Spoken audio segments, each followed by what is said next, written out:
So in keeping with this week's theme of automation, of workflow, let's talk a little bit about billing.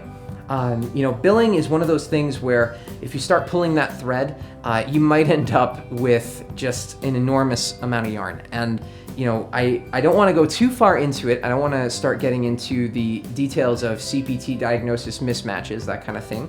But I do want to talk about how important it is that you're not relying on manual discovery of billing errors. This is something that's mistakenly done in so many businesses today.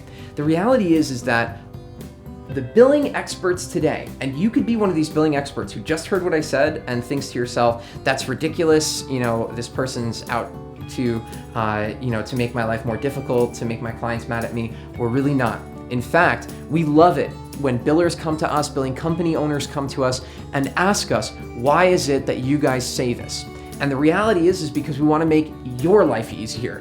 The interesting part of medical billing is not calling insurance companies and finding out why claims aren't paid. The reality is that that's already been established. There are two reasons why claims don't get paid. Number one, insurance companies don't want to pay you, and so they have a percentage of error tolerance, and so they might deny your claim outright for no reason.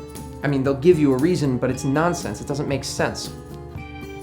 The other reasons claims get denied are for very specific reasons, whether it's a diagnosis to CPT mismatch, missing medical records, prepayment, post-payment audits. There are actually, on our side, on our cloud-based platform, over 2.5 million rules, and our billing company owners and their staff add to it on a regular basis.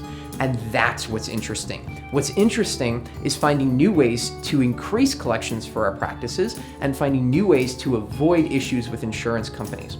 Those are interesting because those are detective games. Those are situations where we actually have to invoke our true expertise, our true skill set, which is investigation and an actual interesting work. The calling of insurance companies is mechanical. It's something that requires you to dial a number, wait on hold, and then drill somebody until you get from level 1 to level 2 to level 3, and then finally they tell you, the check's in the mail, or we need the medical records. Whatever they tell you, or they just rehash the denial that they gave you on the claim.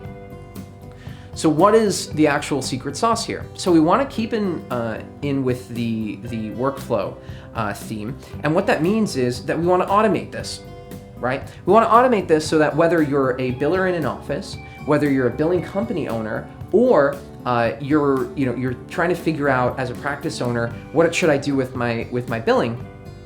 You want to actually do it so that you're automating it. You want to make sure that the system is automatically discovering those errors. And not just when an insurance company tells you, but as soon as the claim is created. As soon as you create a claim, or in our case, as soon as the platform creates the claim based on the visit that you documented and the codes that you chose, you want to have a pre-submission review. And you want to have a few of them. Yeah, you want to have one that ensures that the patient's account is correct. You want to have one that ensures that you're in compliance with as many of your local, state, and national and federal rules as possible, especially if you're seeing Medicare, Medicaid patients. Now, if you're seeing insurance patients where claims often take over 30 days to get paid, I don't care if you're a biller, an owner of a billing company, a practice owner, you gotta get in touch with us because none of your claims should be taking more than 30 days to get paid unless we're talking about claims that involve litigation or durable medical equipment. And even in those cases, there are exceptions to that rule where you should be getting paid very, very quickly.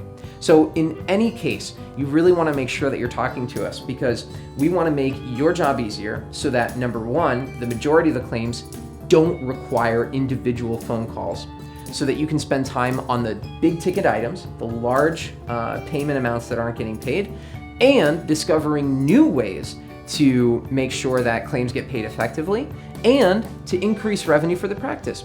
Imagine how much job security you would have as a billing company owner from your client, as a biller in your practice, in your practice owner's business. Imagine how much job security you would have and client retention you would have if you were spending your time finding new ways to improve revenue and finding new ways to avoid claim denial and claim underpayment or overpayment.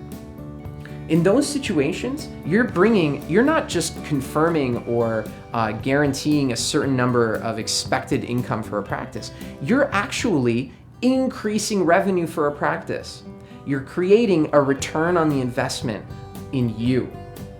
So instead of looking at your business, which is either yourself as an employee or your business as a billing company owner, instead of looking at it as a cost, as a necessity in healthcare, look at yourself as a return on investment. How are you going to create that return on investment for your client? Whether it's your boss, whether it's your direct client, however you're setting it up, make sure that you are creating a return on the investment that's placed in you so that you can ensure your job security for a long time.